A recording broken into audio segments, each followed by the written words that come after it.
नमस्कार दोस्तों, कैसे हैं आप सब। आशा करते हैं आप सब अच्छे होंगे। चलिए आज हम चर्चा करते हैं डोमेस्टिक वायलेंस पर, यानी कि घरेलू हिंसा पर। क्योंकि मुझे कमेंट कर भी पूछा गया है और मुझसे किसी ने पर्सनल जानकारी भी मांगी है कि उन्हें मैं थोड़ा सा घरेलू हिंसा के बारे में भी बताऊं, इस पर भी मैं चर्चा करूं। तो आज हम चर्चा करेंगे डोमेस्टिक वायलेंस पर, यानी कि घरेलू हिंसा पर।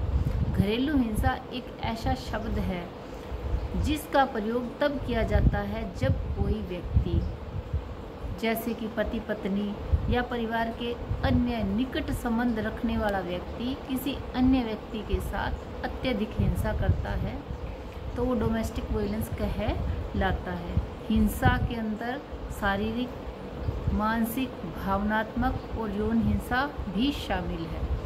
अगर निकटवर्ती व्यक्ति के साथ, पति पत्नी के साथ या अन्य रिश्तेदार के साथ हम किसी तरीके की शारीरिक हिंसा करते हैं, उसके शरीर को कष्ट पहुंचाते हैं, शारीरिक रूप से उसे प्रताड़ित करते हैं या उसे मानसिक रूप से भी प्रताड़ित करते हैं या उसे लैंगिक रूप से प्रताड़ित करते हैं, उसके साथ यौन हिंसा करते हैं, ये सब चीज़ें घरेलू हिंसा के अंतर्गत आएगी, डोमेस्टिक वायलेंस के अंतर्गत आएगी। शारीरिक, मानसिक, भावनात्मक, यौन हिंसा, ये सब इसके अंतर्गत शामिल है। रिश्ते में हुआ दुर्व्यवहार, डोमेस्टिक वायलेंस के अंतर्गत ये चीज़ भी आती है कि हमारे साथ रिश्ते में रहते हुए उस रिश्ते के अंतर्गत दुर्व्यवहार होता है।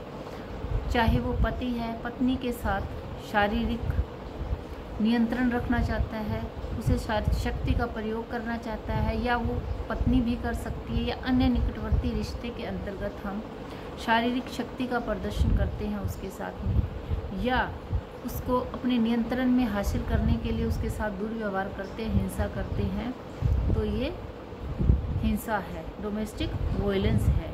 शक्ति या नियंत्रण हासिल करने की कोशिश करना भी हिंसा है।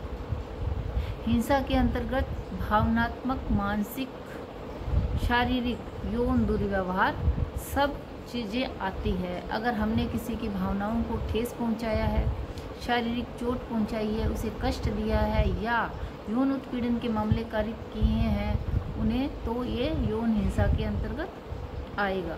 और ये घरेलू हिंसा यानी परिवार, घरेलू घर के अंदर होने वाले पारिवारिक, यानी कि ये ज़्यादातर जो घरेलू हिंसा है ये हमारे घर में रहने वाले या हमारे करीबी लोग ही करते हैं। करीबी लोग, रिश्तेदार, पति पत्नी भी हो सकते हैं, अन्य रिश्ते में भी, नज़दीकी रिश्ते में है जो हमारे साथ ऐसी हिंसा कारित करते हैं, ये ज़्यादातर अक्सर करीबी लोग ही करते हैं।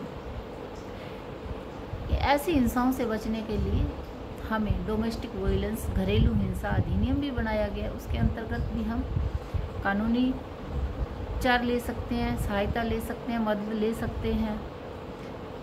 डोमेस्टिक वायलेंस करने वाले व्यक्ति की हम गिरफ्तारी करवा सकते हैं, उसे हिरासत में दे सकते हैं, घरेलू हिंसा का ऐसा कोई आदेश पारित करवा सकते हैं जो इसने हमारे खिलाफ किया हो।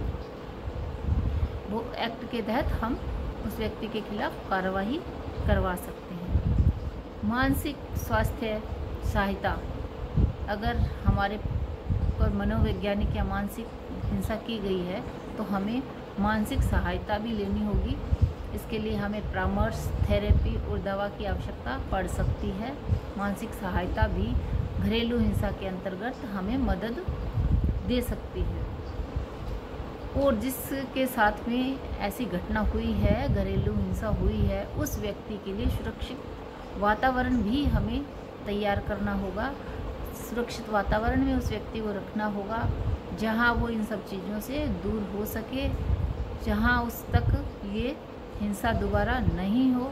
तो ऐसे व्यक्ति को हम किसी आश्रय में, किसी गृह में या कहीं ऐसे स्थान पर रखेंगे जहां वो अपने को सुरक्षित महसूस करे। घरेलू हिंसा यानी कि डोमेस्टिक वायलेंस, इसकी रोकथाम के लिए भी हमें बहुत सारे उपाय करने होंगे। हमें जनता में जागरूकता लानी होगी। घरेलू हिंसा, यौन उत्पीड़न या डोमेस्टिक वायलेंस रोकने के लिए हमें शिक्षा भी प्रदान करनी होगी। सामाजिक व्यवहार में बदलाव लाना होगा और प्रचार प्रसार के माध्यम से भी हम घरेलू हिंसा की रोकथाम में मदद कर सकते हैं।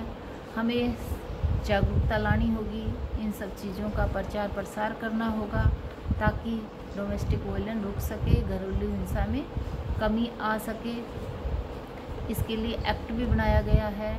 पीड़ित व्यक्ति घरेलू हिंसा के एक्ट के माध्यम से भी उचित सहायता ले सकता है, परामर्श ले सकता है। अगर आपको मेरी ये जानकारी पसंद आई हो तो वीडियो को लाइक, शेयर और सब्सक्राइब ज़रूर करें।